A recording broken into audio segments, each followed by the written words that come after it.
Greetings and salutations. Welcome to another episode of Ultimate RC. I am Alton, and here we are again at my favorite hobby shop, Fast and Fun Toy and Hobby, here in Green Bay. What we're going to do today, which if you were watching my Reefs unboxing video, which I'm going to hopefully have posted before this one, should have posted before this one, you will see that I'm still wearing the same thing because it's the same day of shooting. But today we have something kind of cool that we're going to do. So I haven't done any content about these things on my channel, and these are actually one of the first things I got into racing when I got into the RC hobby again here in my middle years, if you will. Okay. But that is Mini Z's. I saw them. I was like, man, we race them right here inside at the track here in the store, and we can go year round. Mini Z's, especially because the most popular class is going to be a box stock class, is probably one of the most easy to get into, friendly racing outfits you can get into. And it's also one of the least expensive as well, because you can get a complete ready to run box stock. All it needs is AAA batteries. I'm not kidding. The whole thing runs in AAA batteries, the car and the remote, for under $200. I mean, that's amazing when you look at racing in general, where like if you get into A scale and you get a team associated kit, you're looking at, I think, $600-700 for a kit without any electronics in it yet. So Mini Z is really, really approachable. And what we're going to do today is we're going to look at a few different Mini Z's I have that I'm racing currently, and a new one that I just put together. So check this out.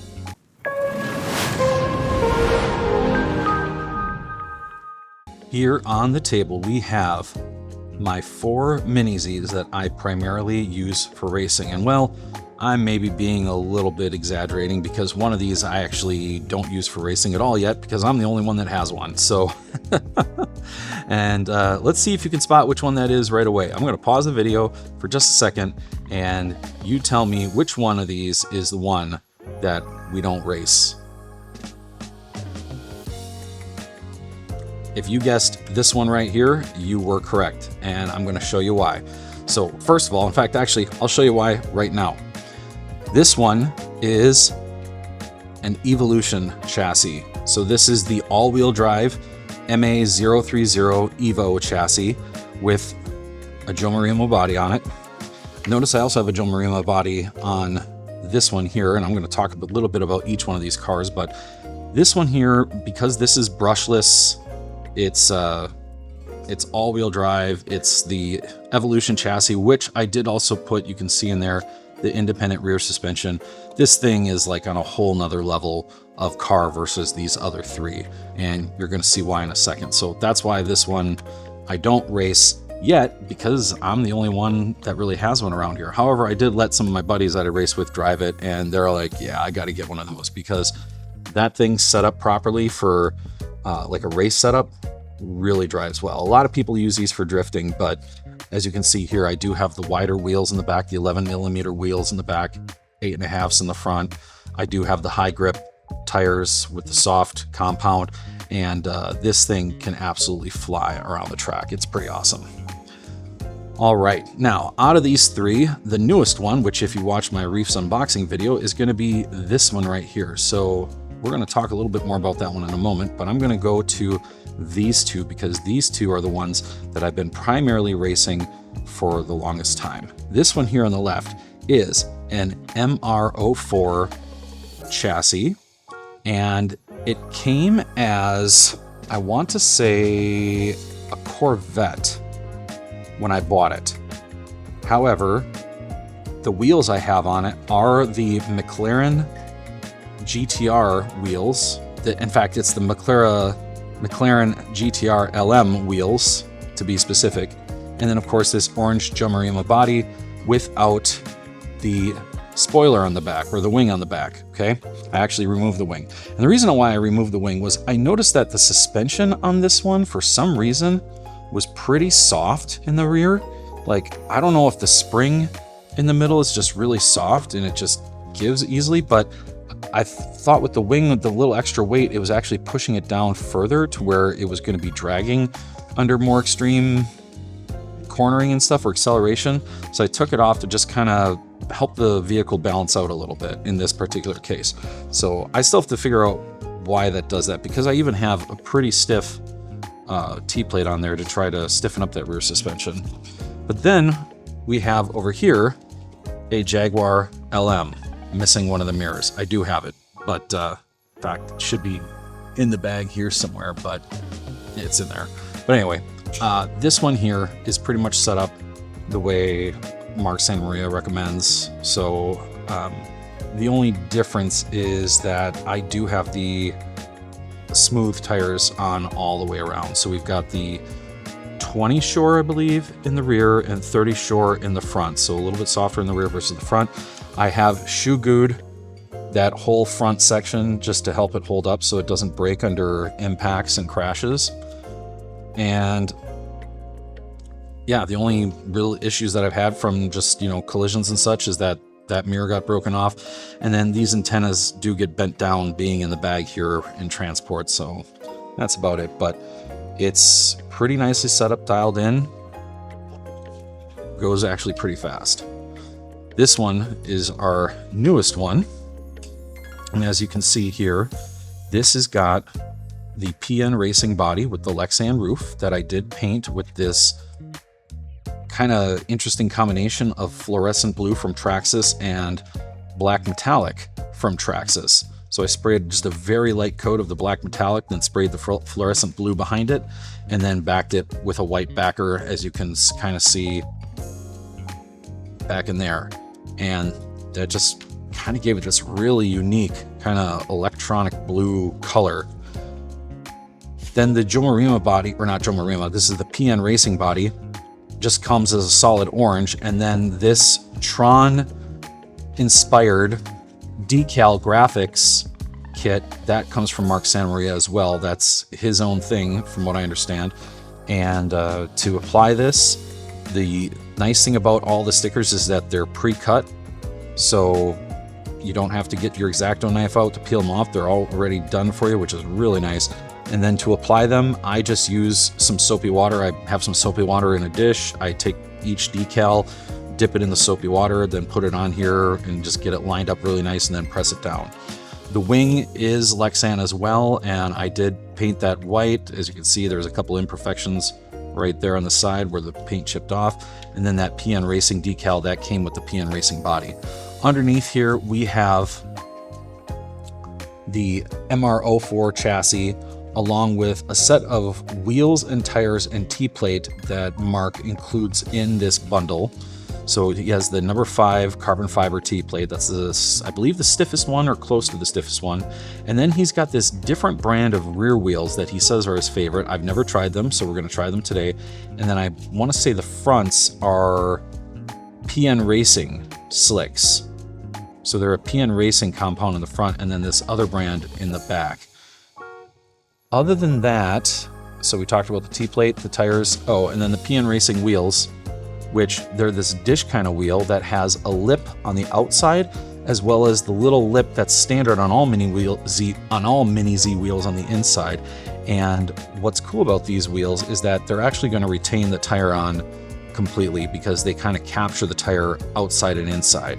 So you should never have a tire slip off on these, even though when you're running in the box stock beginner mode class, I've never had a tire come off of any of my cars during a race. So I think that's more of a concern when you're running at full speed on these cars. And in order to run full speed, you gotta have to have a track big enough to really open it up. We just have a 2-wide track at our store here, which we're gonna go take a look at it. Actually, the guys out there, they're actually completely reconfiguring the track. When I got here, it looks like they had just gotten started in rebuilding the track. It was already set up, but it had been the same layout we've been doing for a few weeks. And in the past, we had always had a new layout every week that had been done. But in the recent months or so, there's reasons why I guess the layout has just kind of stayed the same, which is fine. So they decided they wanted to change it up today and are rebuilding it right now while I'm talking about the cars here. One of the other things too that I did not get a chance to dial in yet is the suspension and making sure everything is kind of leveled out. So one of the things about Mini Zs that I don't know if a lot of people know this about them or not, but you can dial in the suspension on these things, and you should, because the car does behave differently depending on how you set it up with different tensions and whatnot. And it does come down a lot to this T-plate back here on the rear pod. So Mark Santamaria also has this nifty little tool here where if you set the car on it, it has these bubble levels where you can essentially tell if the chassis is twisted or not, or off. And that's really useful, because the other way to do it is you essentially take the body off, put a couple of coins on the front wheels, and then you lift straight up. And as you lift up with like a screwdriver, one coin will usually fall off before the other, and the goal is to get the coins where they both fall off at the same time. What that does is it tells you if your lift off in the front is going to be even under acceleration, because if the wheels lift off at the same time in the front, that means your pod is lifting or pushing down evenly in the back, and then the front is lifting up evenly, which means when you're under acceleration, the car is not going to jerk one way or the other. Okay, hopefully that made sense. But the other way to do it is to put it on something like this, where the front wobbles and the rear stays solid, and it'll show you if it's off from that bubble level.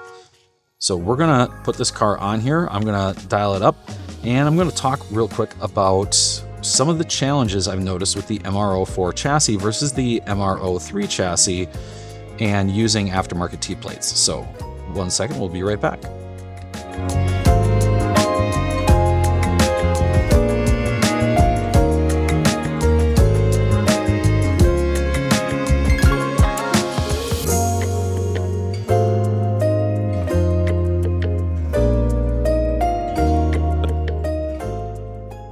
All right, so already I can tell that this chassis is not exactly straight, because on our bubble level here, this bubble is kind of off a little bit towards the line on my right here, and the front is sitting where the bubble is to this line on the left. So the chassis is definitely twisted a certain way, and we would correct that with that T-plate on the back, making sure it's on there straight. So we're going to get our tools out.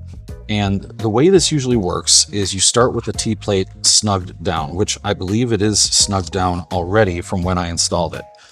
Now, one of the issues I have noticed with these MR-04 chassis versus the MR-03s is that the T-plates don't fit as loosely as they did on the MR-03s. They're kind of like right there. I pushed it on a little tighter and it went down these two pegs. So you have these two pegs that go through the T-plate on the back on the pod, and then you have these screws here. And you want to start with it making sure it's seated down. However, these should slide up and down these pins relatively easily, and they don't. It's really snug and tight. So what we're going to do is we're going to just check our screws, make sure that we're tightened all the way down now that it seems like it's on there. And it looks like we did have a little ways to go. So now they're snugged down. And we're going to check to see if this is now straight on our level. So we'll just get this lined up so everything is dialed in. Straighten our wheels here. There we go. And now gently lift off. And that is pretty much right on. I'll move the camera so you can see what I'm talking about. So you see the level and how the bubble is kind of over by that right line. Now you're saying, you might be looking and thinking, well, gee, that's not actually level because that's off this way a little bit. But we have to look at the back, because the back is kind of our calibration. Since this is solid in the back, I'll show you the whole thing so you see it. But wherever this bubble is in the level, the front should be about the same spot. That's how you know your chassis is straight. And here's why. If we look at the bottom of this, there we go. If we look at the bottom of this, we have the 3 feet that hold the back side of this whole contraption, and the front just floats, like it completely can spin, right? So however these 3 feet sit in the back, whatever that shows is the level indicator, the front should be about the same. So right about there-ish. The other thing we can check is we can do the coin test, and I'm going to show you what that is in case you don't have one of these things, how that works. So we're going to get some coins out, and we're going to find 2 coins that are same. Looks like quarters are usually a little bit much. I like to use dimes, nickels, or pennies. In this case, I've got 2 nickels. So we're going to put these nickels on the wheel. And it really helps to make sure you're doing this on a level surface. But what we're going to do now is I'm going to take my screwdriver, put it right under the middle of the car, and I'm going to lift straight up. And what we want to see is both of these coins fall forward at close to the exact same time. So let's see how that looks. And they just stayed.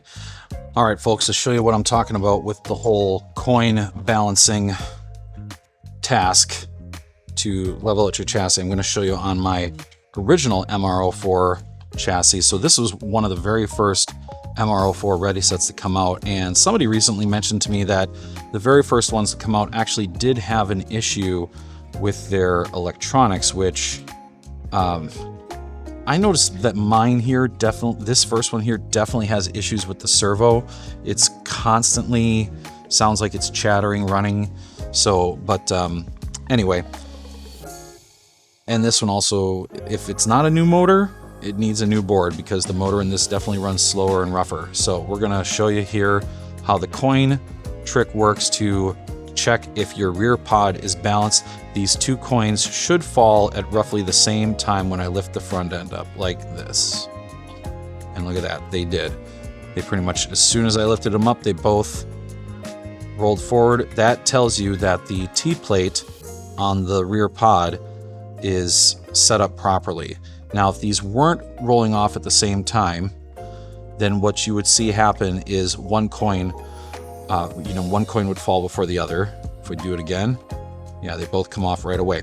So if it's not lifting at the same time on the front, then you need to adjust these 2 screws to get it to lift at the same time. And the way that's done is it's a game of opposites. So if this one lowers first, you put your finger over here, flip it over, and you're gonna move that screw, loosening it a quarter turn at a time until they drop both at the same time. That's my understanding of how it's supposed to go, how it's supposed to work. So try it yourself. If your coins aren't falling at the same time, adjust it. But if they start getting further apart, well, then I was wrong and you adjust the other side screw. So, but it should be that if this one is dropping first, you go to this side, flip it over, so it's the screw on the same side after you flipped it over, okay? But really it's from the wheel that was dropping first, it's this back side screw. And then that evens it out so that when you hit the accelerator, when you hit the throttle, your car will launch straight forward and not veer to one side or the other. Anyway, we've got the transponder in the new one on and ready to go, so we're gonna go race. All right, so we've got a different track layout today. It's a multi-level, got a little bit of a jump on it. And this is a new transponder, so yep, that's what it's gonna say. First initial drive of this car and chassis, it's pretty straight. It's tracking pretty true. I think it's got a little bit of a,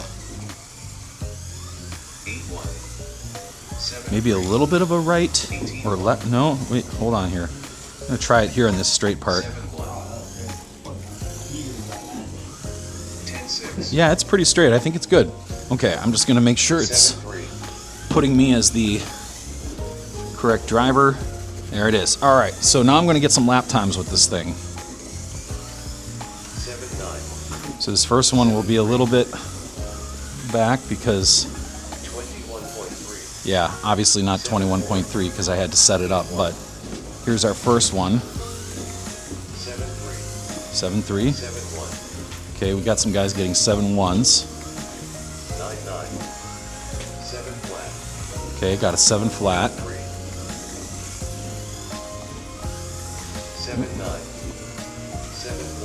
Got a 7.4 on that one. see what we can get here. Got a 7.3 that time. Okay.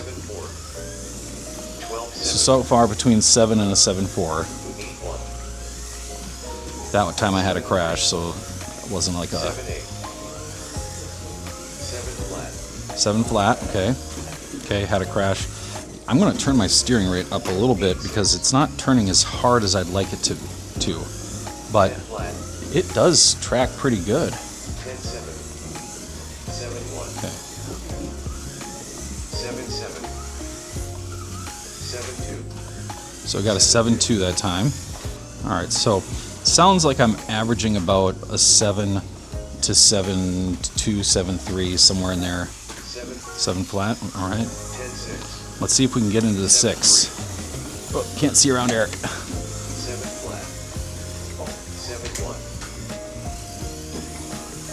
10 for Eric Bergstrom. 6.9. There we go. Got a 6.9 that time. 7.7. All right. 10, so let's 6. take a look here. 10 flat. 7, Last 6. average is 7.815, but there's a lot of crashes in there. But fastest was 6.840. 10.9. So let's get my 7, LM car out now and see how that compares. All right, got the LM out here. This car, woo, actually flipped it over. Okay, yeah, you got to watch going up this ramp because you will jump and launch. Oh, look, and then I lost the other mirror. How about that?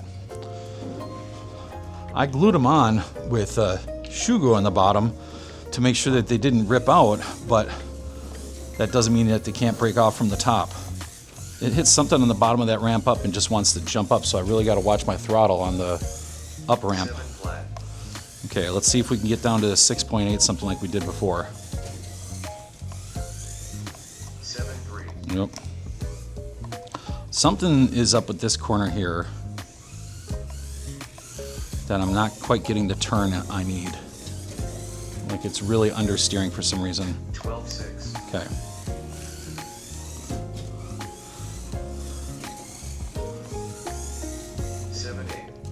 Yeah, maybe I need a little more steering rate. Yeah, my steering rate is down pretty far. So I'm going to give it a little more. There we go. Now I'm starting to whip that back end around a little bit more with the car. Getting a little more steering angle.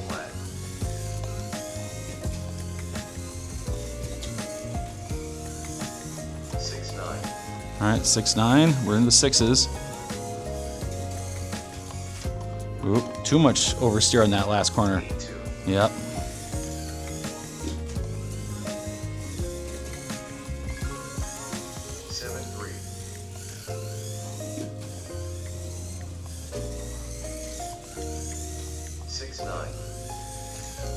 Still getting a lot of understeer in that one corner. 6.9.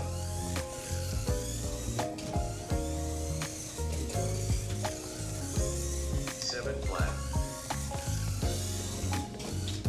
Yeah, that ramp up there is a big problem. Goes to show how much body and chassis make a difference on these cars because... 6.8. Oh, there we go. There's a 6.8. Let's see if we can get a 6.7, 6.7. 10.1. There it is, a 6.7. So, what is it? 7. Another 6.7. Okay, there we go. Oh, and then we flip it again, roll it. I don't know if you can see it happening on the camera from where the camera is angled and positioned. So we definitely know that the Le Mans car is faster. Because look at that. I mean,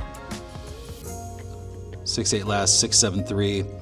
And just look at all the laps in the 6s. So I think the rear wheels on these LM cars are a little bit larger diameter, which gives the car a little bit more speed. So we still count as a box stock car, but there you go. So I think that these cars do just go a little faster as a result of these. Both of these cars do have the 8-tooth pinion installed. So they're both running that 8-tooth, pretty much same setups as far as speed goes. Both running the same brushed motor with the white cap. I did water break in both motors. The one thing is I don't think I sprayed any lube in this motor, but I did spray motor cleaner in it after to just clean it out and kind of displace the water out of it. So probably going to give it a little shot of grease in the motor just to help,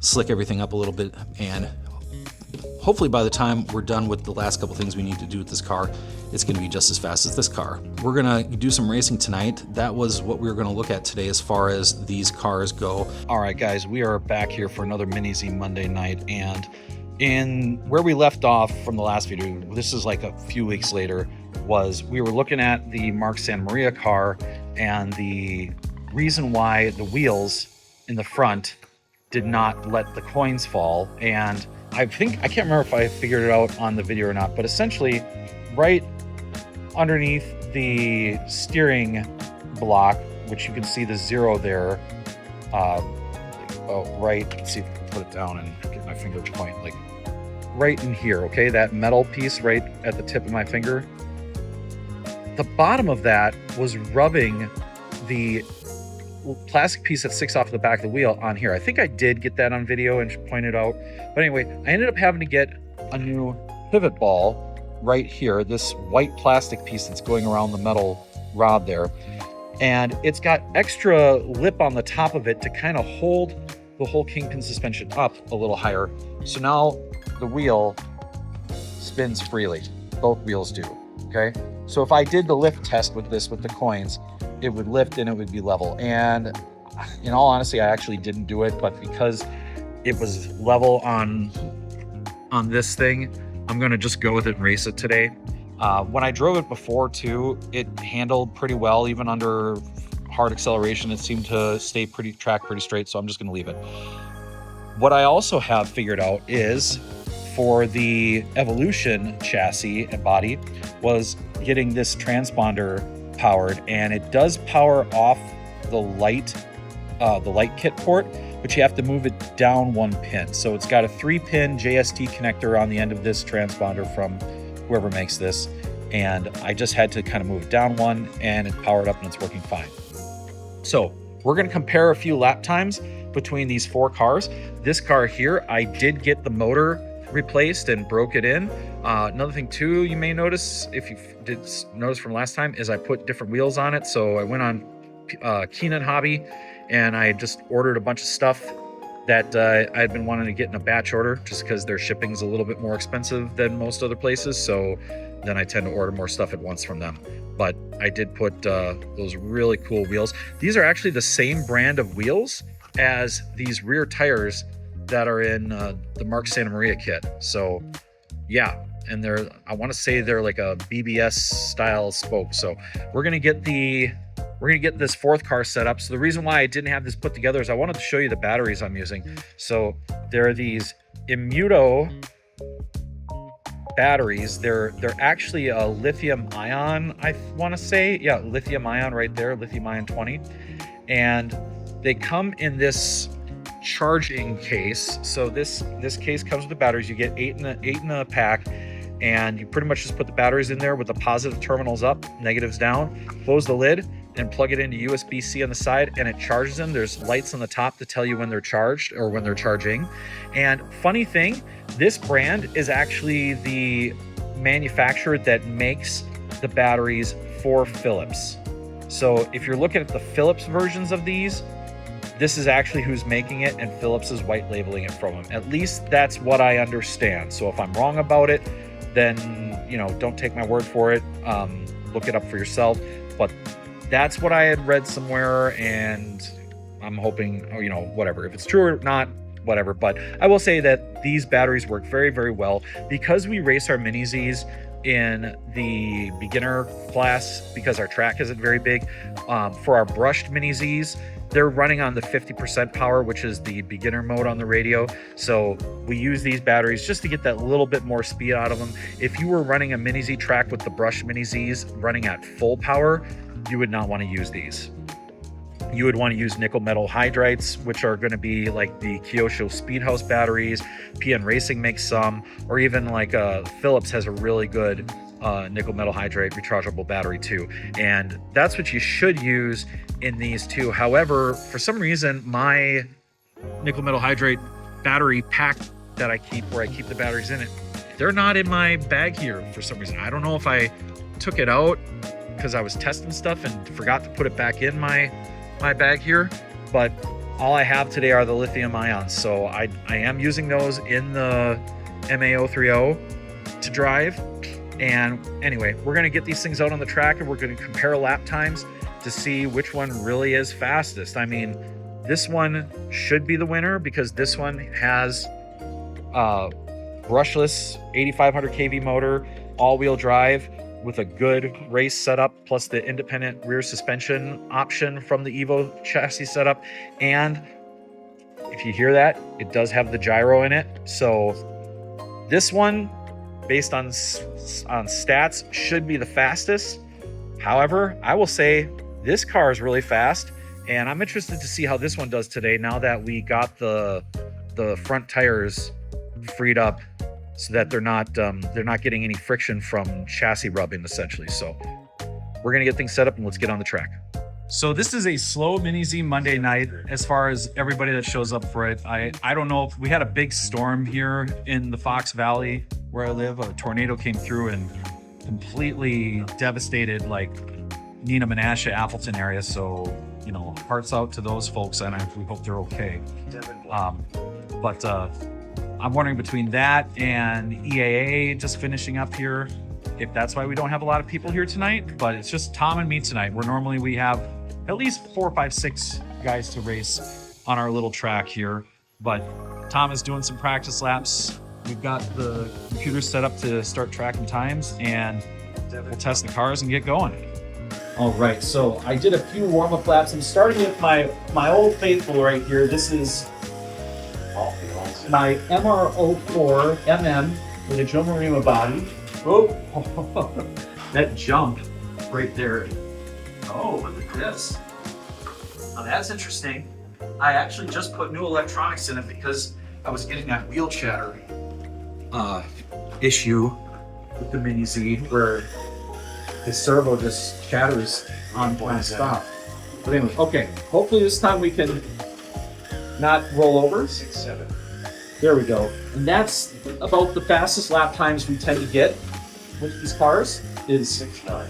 is about the high 6s. So anywhere from as low as 6.5 up to 7 seconds. 7, 1. Or 7.1 in that case. So, but that's about a par time is 7.1, 7.2. And 7, 2. yeah, and below that is kind of like our fast laps in high 6s. 7, 1. 7, 2. All right, so I feel like we're somewhat warmed up right now with the car, and I wanted to start with this car, doing a few laps. Let's kind of come in and get close to the screen so we can kind of look at what the lap times were. So our fastest lap was a 6.73. Last lap was 7.2. So average was 8.65 with this car. Now that's also first car I'm driving, warming up. I wanted to start with that car because I wanted to be as fair as I could to the Mark San Maria car, and also the next 2 cars are going to be a little. There's going to be things I'm going to have to watch out for, especially the LM car. That LM car is fast, and when it's going up the hill on the track here, so not the downhill here, but the uphill over here, 7.4. that LM car will jump like crazy up that hill if I don't let off the throttle. So kind of testing the waters with this car. It's a little more stable than the LM car as far as that stuff goes, maybe because it's a little slower. 6.8. There we go, another 6.8. So I think I'm warmed up. This car's good. Pretty good lap times with our control car because that's the car I've been driving the longest. We're gonna get out the other cars now and see how we do. All right, we got the Jaguar next. Again, this one's fast, and I gotta watch that uphill ramp over there because it likes to jump off of that quite a bit. So, all right. Also, I'm gonna have to see if my transponder in this car is hooked up. All been old. Yep, it's good to go. All right, let's go. Ooh. 7, 1. So we did, Tom and I just did try to do a little maintenance on the track, smooth it out a little. 6, 6. Oh yeah, already a 6.6 with this car. Yeah, oh, there, got some air on the upward ramp there. Made me lose my 7, 6. Made me lose my composure a little bit. All right, let's keep it going. 6, 6. another 6. Yeah, this car is fast. 7-1. And I know it's got a 6.5 in it if I can keep it under control. 6-9.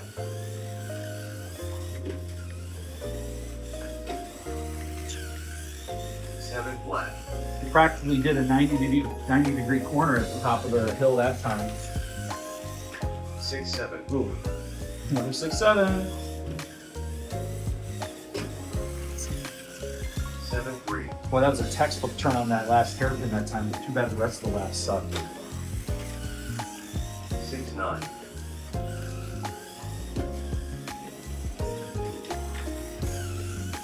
6-9. The turn, oh, there it is. Yep. If you don't hit that right, that's exactly what happens with this car. It just jumps up, flips over. So we'll come on back. We'll drive a few more laps with it. It's already doing really well. We're at 6.50 for the fast lap time. Just got to glance at it. 19-2.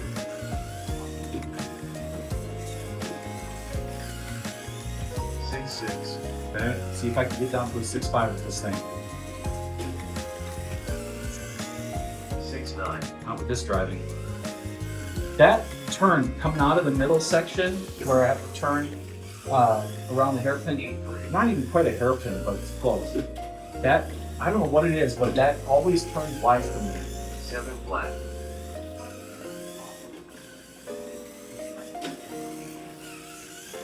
6-7.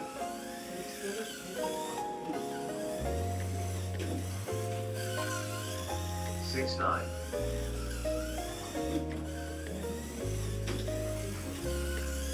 6-5. There it is. There was the 6.5. 6-9.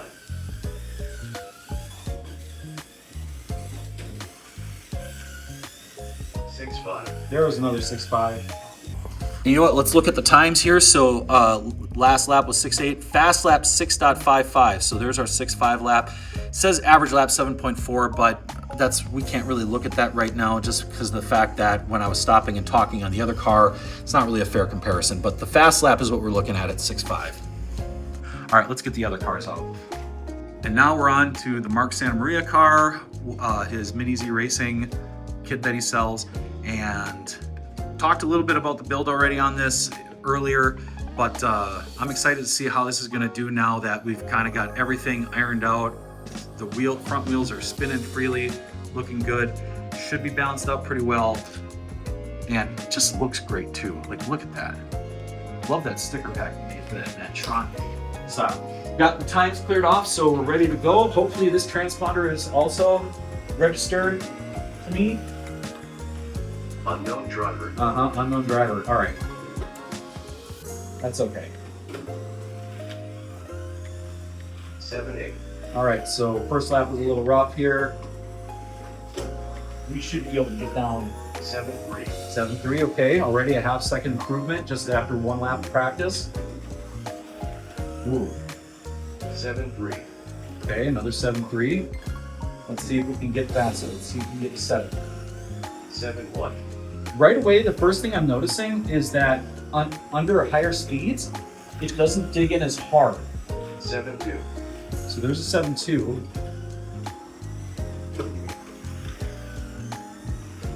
7-3. 7.3, okay.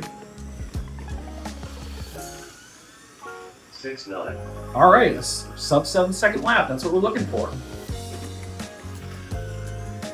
7 flat. 7 flat, okay, respectable. I've been keeping 7 flat. 7 flat, okay. I was about to say I've been keeping my finger 7-1. held down more on this car more of the time, like full throttle or close to it. And 7-1. that might be because I'm just more warmed up on the track by now, which is what I wanted to do. I wanted to really give this car every advantage. 7-2. So 7-1 and 7-2 for the last 2 laps. What I can say about it is 7 flat. the handling is really great. This whole setup that he's got, of course, the number 5 carbon fiber T-plate 7-1. does give you a little more steering because it keeps that rear end a little more stiff. The tires 8-4. are interesting because under lower speeds, I noticed that they dig in a little bit more, but under higher speeds, I noticed the car 7-2. understeers a little bit, which a lot of RC drivers call that pushing, but I call it understeer. 7 flat. There we go, another 7 flat. So we've been getting right around 7 seconds, pretty close to the other. 7 flat. And then my first car that's been around, the Drift Forever. 6-9. Okay, 6.9, good. Let's see if we can't get it to 6.8. 7-1. You got to pretty much drive this perfect, I think, the 6.8. 7 flat.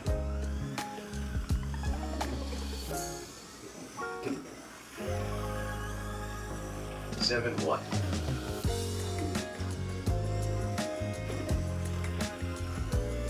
7 flat. Yeah, I swore that should have been 6 in the 60s for that last one. Oh, tried to cut it too early. 8-1.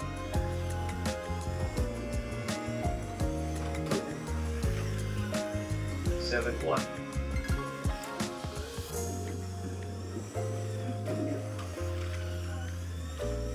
7-1.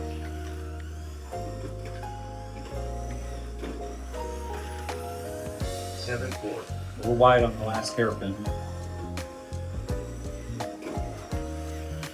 There we go. 7 flat. Oh, how that wasn't in the 6s, I have no idea. All right, you know what? I'm gonna, 4-9. that one doesn't count, obviously, but I wanted to just try to reset the lap. 9 flat.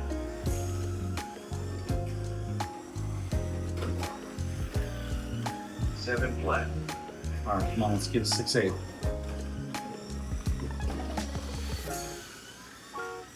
7-1. I'm trying to keep the throttle pinned 7-1. as much as I possibly can for this. 7 flat. Although I don't know how that didn't reach into the 6s because that was a 7-1. picture perfect on that last hairpin.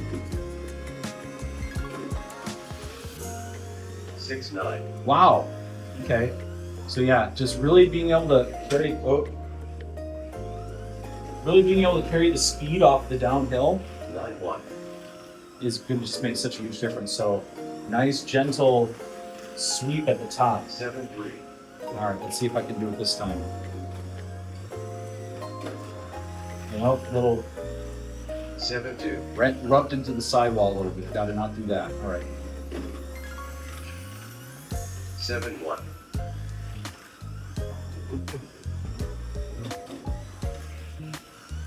7-1.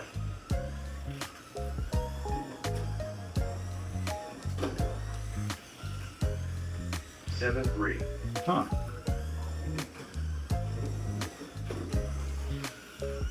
Seven flat.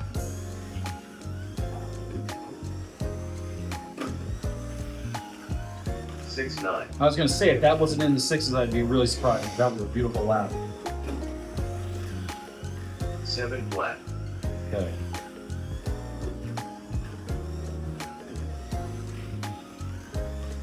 Seven 2. Wow. Got around that last hairpin, I was about as tight as you could get, too. 7-2. Okay. Go around that first hairpin. Let's see about the second one here. 6-8. There it is, 6.8. I knew I had 6.8 in this car.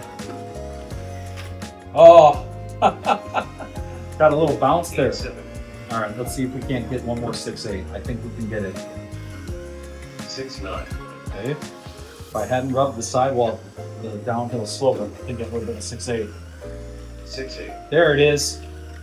We got our other 6.8 we were looking for. I think the car's doing great. What could be the differences in speed with these cars? Well, they're all brushed motors, and brushed motors are going to be different from motor to motor to motor. In fact, one company, and I'm not sure which one that does this, but they will literally test the motors off the assembly line and see which ones are the best ones that just turned out the best on the assembly line from the brushed motors, and they'll set those aside and they'll actually sell them for more. And I forget what they even call them, but Yeah, so this one just might have a brushed motor in it that runs a little slower than my other MM car, the first orange one I drove. So, but it's pretty close. It's very close to that one. I want to say I was able to get a 6.7 with the orange with my first one, and the best I got on this one was a 6.8. As far as handling goes with this car, I do notice a difference in how this car handles versus the one with the Joe Marima body and everything else. Now, there's a few differences with that. First of all, we have the different tires. We've got the tires that are this different brand. I can't remember the name of it now off the top of my head. And the PN Racing tires on the front. We do have these PN Racing wheels, which makes a difference. And of course, we have this body with the Lex on top. I do think that this body makes the car more stable because it keeps the center of gravity lower. So definitely notice a difference in the handling with this thing.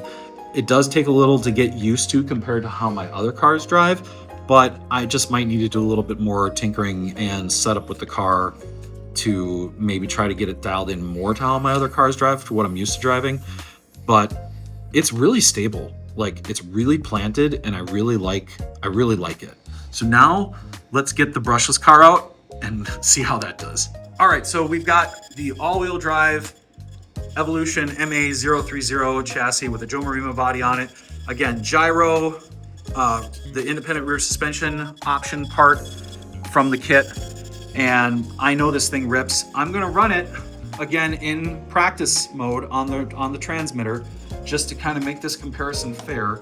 And I'm gonna have to just get the steering dialed in on this because it looks like it's a little off. Sometimes when these transmitters are sitting in my bag, the little knobs get bumped and things get out of true from where I had them. So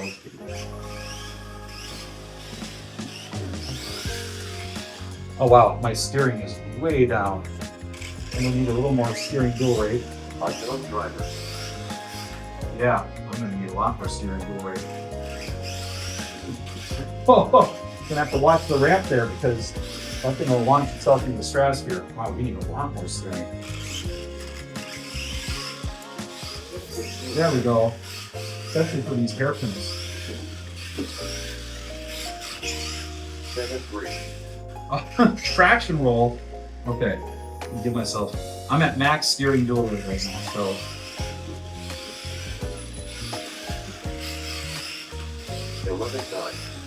All right, obviously not true because I stopped, but yeah. 6.8. 6.8 in the first one. This thing is so much faster to drive. 6.6. 6.6. Oh my gosh. What was that? And it looks like my body's off. I also got to talk about this too. This chassis sticks so far up into the body that there's barely enough room for the transponder to even be in here. And I'm just gonna make sure, yep, it's still flashing green. All right, we're gonna get our few more laps because we were just told the store was about 5 minutes till they closed. We lost track of the time. We're having so much fun. 31.7. Oh my gosh.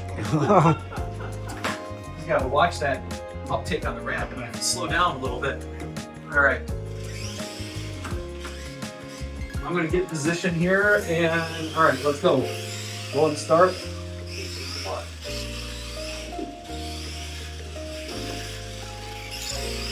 6.8. 6.8, and that's even with a terrible coming in the last turn with too much speed. 7 flat. Now I'm trying to see if I can work my brake. 6.8. 6.8, yep. All right, now watch. Boy, so much to get used to, especially with the all-wheel drive setup. 8 flat. It's a completely different way of driving the car. 6.9. But even with a crap ton of errors, we're still getting 7.2. like around the same times. So it's making up all that time from the errors in the straights 7.4. from just the sheer raw speed. And again, this is running at 50% of speed. 6.8.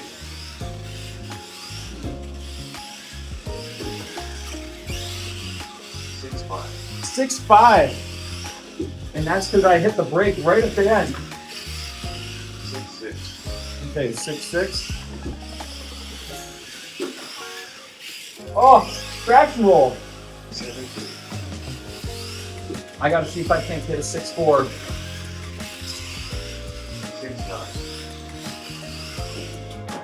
My gosh. I'm not gonna get it if I can put it over that. At least it's not too far over where I can't reach the car. All right. I'm gonna set up from the top of the hill, and then we're gonna try to go for a hot lap here. Here we go. 20.1. Oh! If you had traction rolled at the end, I bet you that would have been it. All right. 99. Nice. 2. All right. Hold on. Yep. All right. A couple more laps, and then you got to call quits, unfortunately. 78.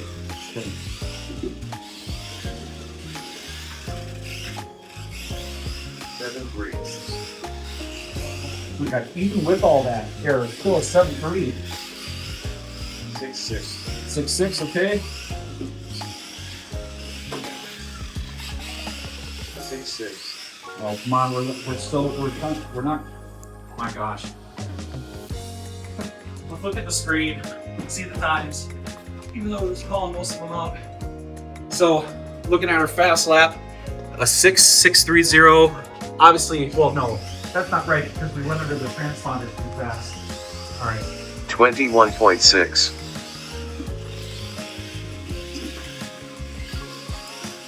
67.